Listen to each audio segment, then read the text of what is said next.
une rose rouge et arrogante. Il existait autrefois une petite forêt luxuriante dans un endroit lointain. Les arbres se parlaient et les fleurs se pollinisaient.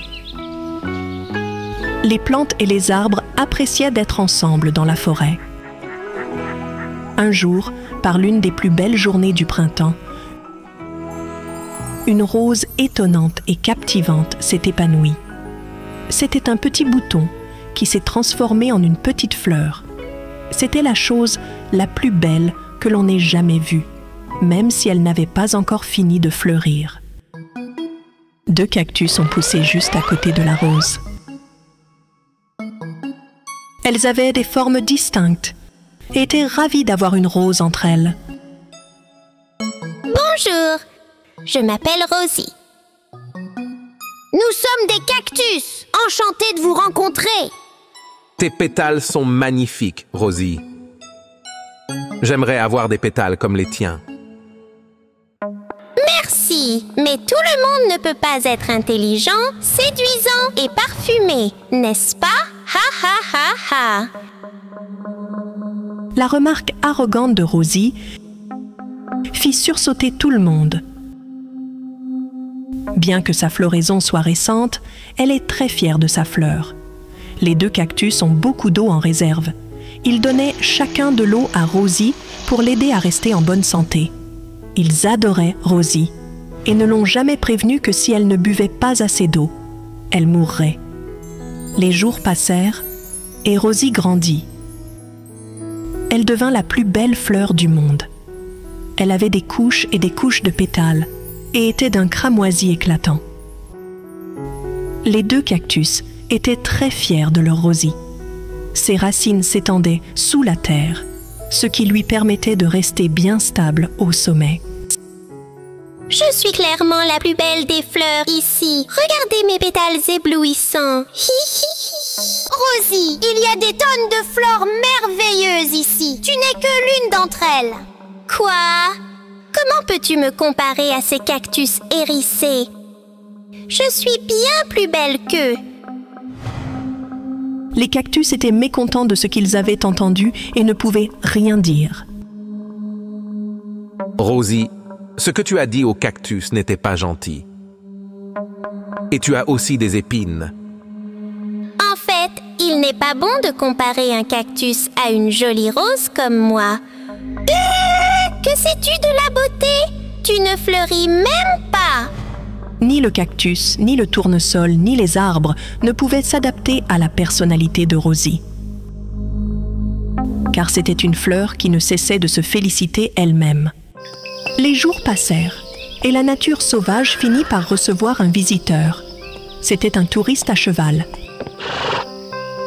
Le voyageur se rapproche et étudie la fleur.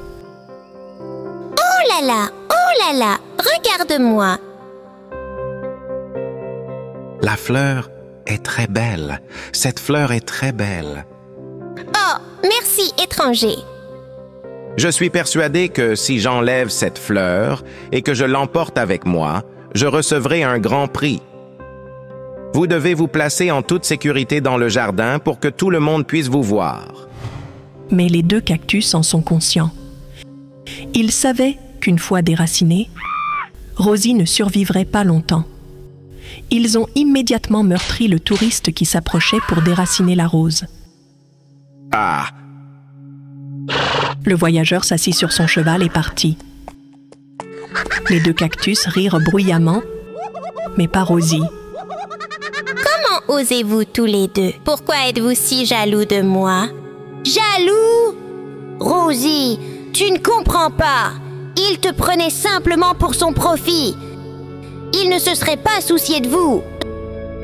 Qui êtes-vous? Vous êtes tous les 2 de vilains cactus. Je suis la plus belle fleur du monde. Vous n'avez pas entendu? Je devrais être maintenue en sécurité dans un jardin pour que les gens puissent venir me voir. Rosie, ne soyez pas trop fière de vous.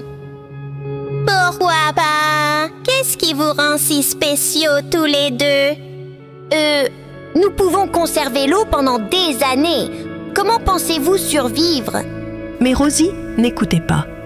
Elle continua de fulminer et d'insulter les deux cactus.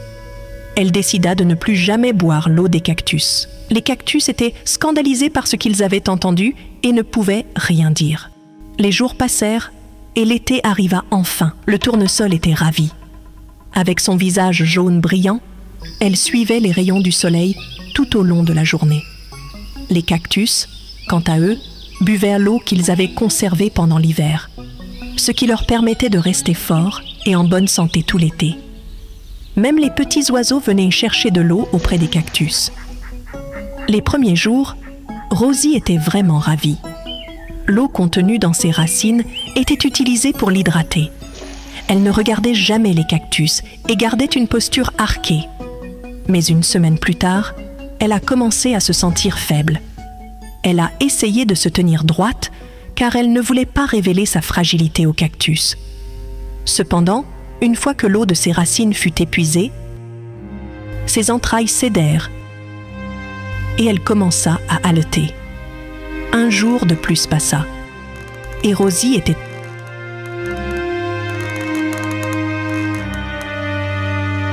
totalement courbée. Elle était étourdie et affaiblie. Elle se mit à pleurer. Pourquoi cela m'arrive-t-il? Parce que tu as besoin d'eau pour vivre, fleur orgueilleuse.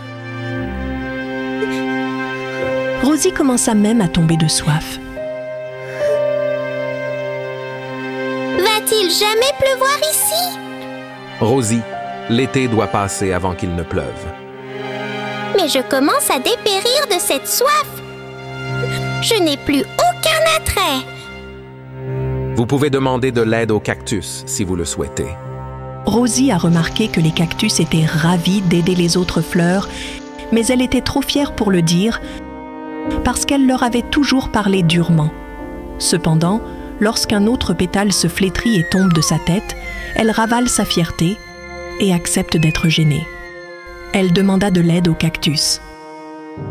Hey, cacti! Je m'excuse pour les terribles remarques que j'ai faites à votre égard. Vous êtes toutes les deux magnifiques et des plantes essentielles dans cette forêt. Pouvez-vous aussi me soutenir? Les cactus remarquèrent que Rosie avait décidé d'être humble et de mettre son arrogance de côté.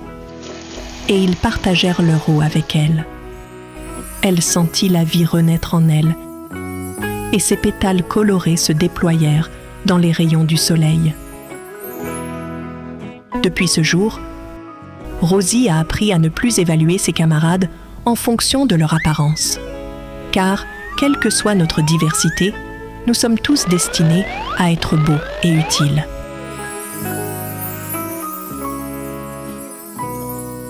La fin